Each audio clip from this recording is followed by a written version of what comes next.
Hi folks, this is Sean Hyman from The Logical Investor at SeanHyman.com. That's SeanHyman.com. And I wanted to just highlight a testimony because it's going to be a good example of the power of knowing the quality of what you've got and also the power of averaging down. So she says here, I wanted to say thanks, Sean. Finally sold all of my remaining Qcom, which is Qualcomm, shares from when I had purchased an average down on your recommendations in UWR, which was an old portfolio that I used to run. I had bought them in a few different accounts, IRA and regular brokerage accounts, and overall averaged about a 36% return. And then I talk about, awesome and kudos to you, how you were a believer in the stock, believer in the fundamentals, use logic rather than emotionalism, and you averaged down and you followed what I taught you to do. And so, you benefited greatly from that. So let's go over this. Now, this is Qualcomm's present fundamentals, so keep in mind the numbers were a little different at the time of entry, but so Qualcomm has a market cap presently of 103 billion. It wasn't quite that high, obviously, when it was lower, but again, it was a very, very, very large company, so it was solid there. The forward PE now is 16, but when we owned it, it was lower, but even still, lower than the overall market even right now. You've got it earned in EBITDA, so it earned almost $7 billion last year, has in cash almost $36 billion, and in debt a little over $22 billion, which again for a $100 billion company is not bad at all. And when you go to the summary page of Yahoo Finance, presently it has forward expected dividend of 3.54%. It was 3.15% when we bought it, and for some people it has been over 4% dividend yield with the averaging down. So let's go to look at that. So you've got a fundamentally solid company that pays an above average dividend yield. So we got into it somewhere in here, it was in May of 2015, and so it was held for several years.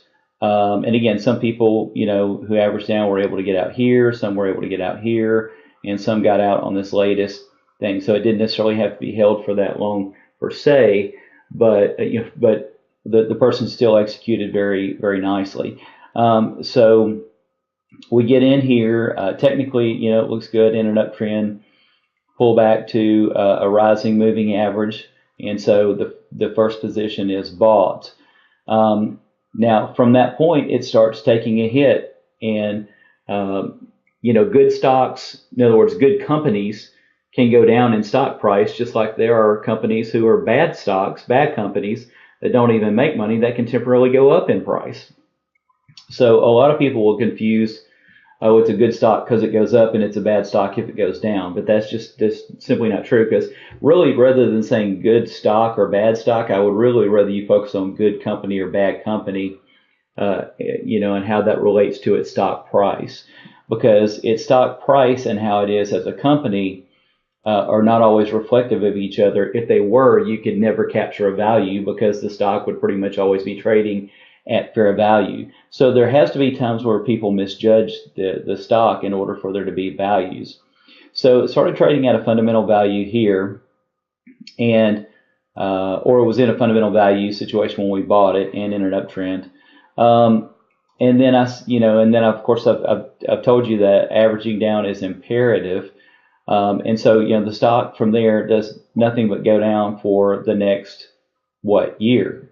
And so it goes all the way down into the 30s. Here's 38.16 at its bottom, and then kind of V bottoms up and goes back from 38.16 to 66.49, which very few people would have ever expected.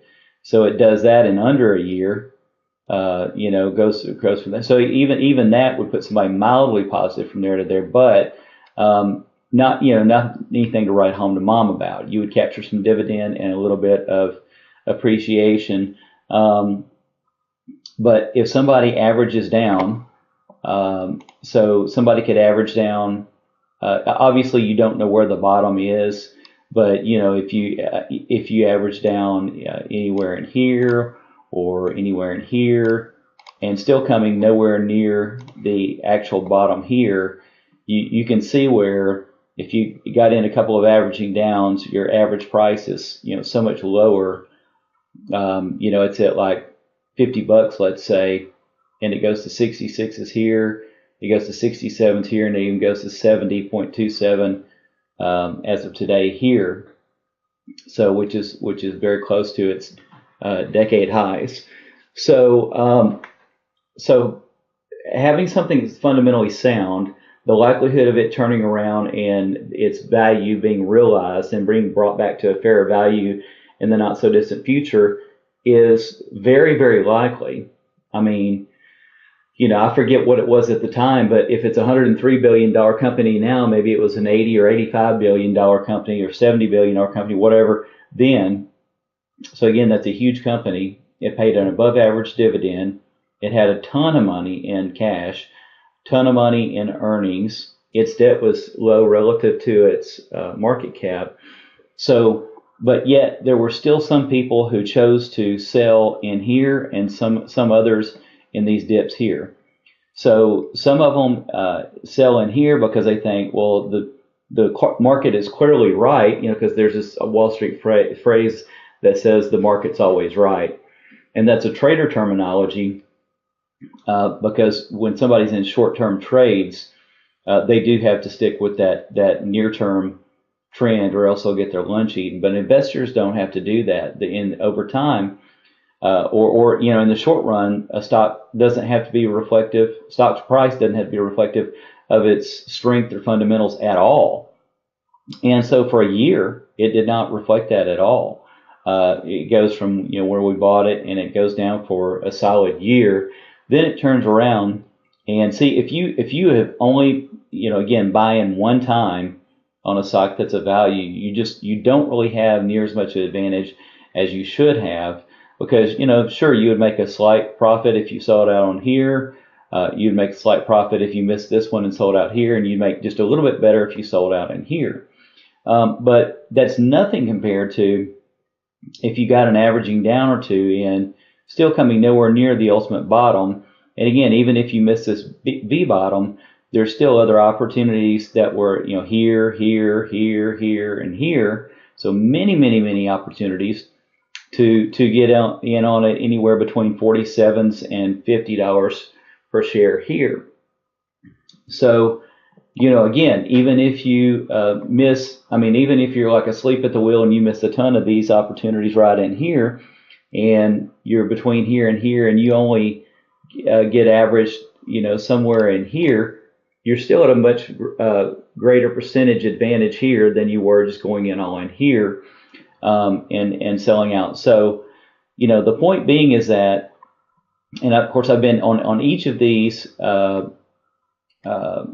highs, these bumps up, particularly these two, I've been encouraging people, if you still own Qualcomm, to go ahead and exit, because we're at or near decade highs. And then if you go back to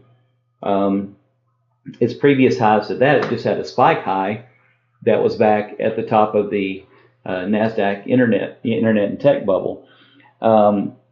So it doesn't mean that it can't go higher, but when the price is so far away from the 200-week moving average, and we have stocks that are in the LI portfolio that have at least that large of a dividend or greater, and that are trading at a value, you might as well exit that and put the money in that, so you can keep the continuance of the nice dividend yield, but you don't have the potential downside risk of the stock going from 70 back to its 200-week moving average at 55s. So that would be another big percentage retracement if that happened, and you don't want to have that happen. Plus, these times where these were at these big humps here, also, you had the weekly chart overbought on the RSI. But again, during this whole decline, you really didn't have all that heavy of stock selling volume, even at its ultimate lows. And then when it rallies up and has this gap down in this business right here, this is when a lot of, so there's two real periods where a lot of people doubted Qualcomm. One was when it went down for a year almost straight, with the exception of this bump up right here. And the other is when it traded down heavily, and then it gapped down from here to here. Notice there's no trading in between here and here. And then it goes down some more to here, and you see this massive selling spike here to the tune of, what is that, like 250 million shares net sold in a week. And what's wild is that's even at a higher low here than the ultimate low here. But it shows how wrong investors were to be selling the stock in the 49 to 55 area, and months later it was going to be trading back at 67, and some months later after that, so probably a year and something, it was going to be at over 70. So again, the masses are almost never getting it right, but nonetheless, after this huge spike, the selling volume dissipates. The stock, develops more of a floor here in the 47 to 50 area that it's hit a number of times. The technicals continue to strengthen any way you look at it on the MACD, and same thing on the RSI. So it had many technical things showing that this was firming up and likely to have a much brighter day in the future as well. But with this stock being so far away in all these examples right here, here, and here, away from the 200-week moving average, the downside risks get to be huge. And sure enough, each one of these times so far, here and here, it has declined, and there's a good likelihood that it does it here. Now, could it go up a little more before it goes down? Sure, it could.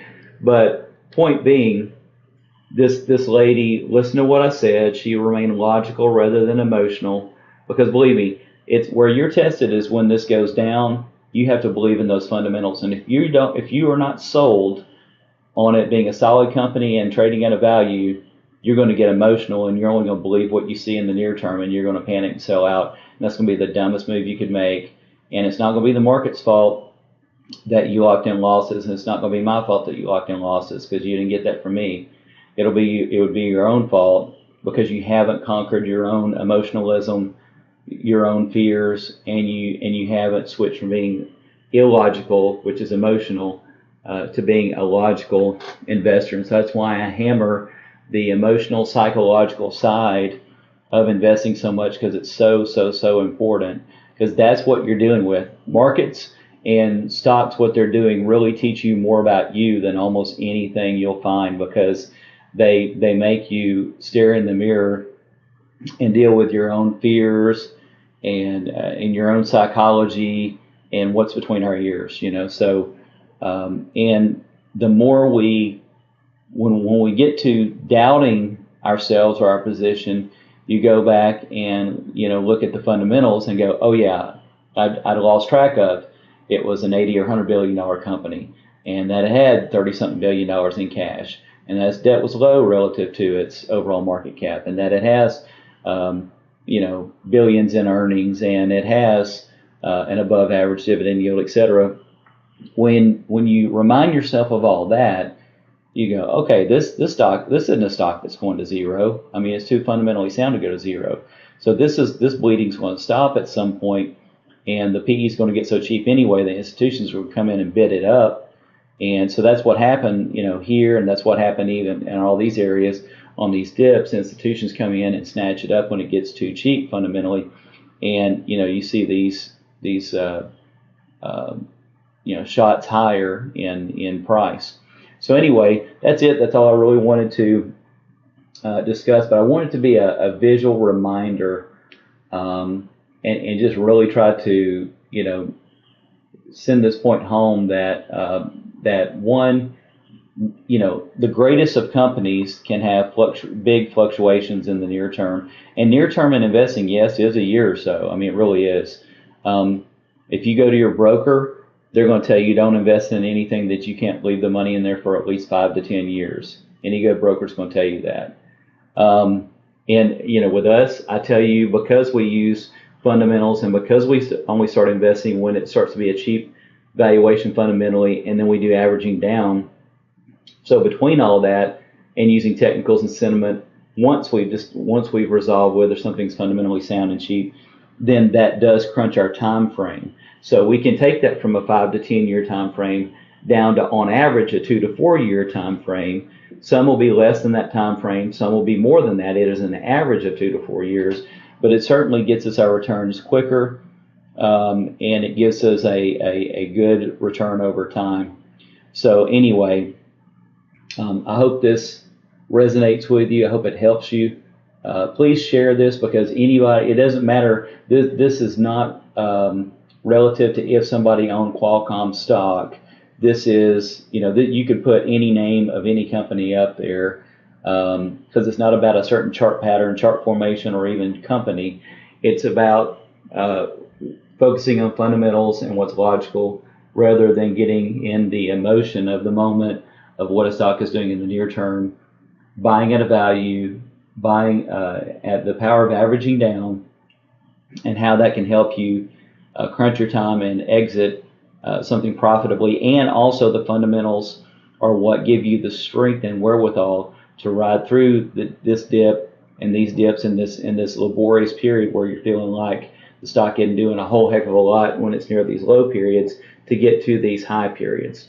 Okay, thanks so much for watching. Help share this video, if you would, on Facebook, Twitter, through email, anywhere you're willing to share it. And I appreciate it. Thanks so much, and God bless. Bye-bye.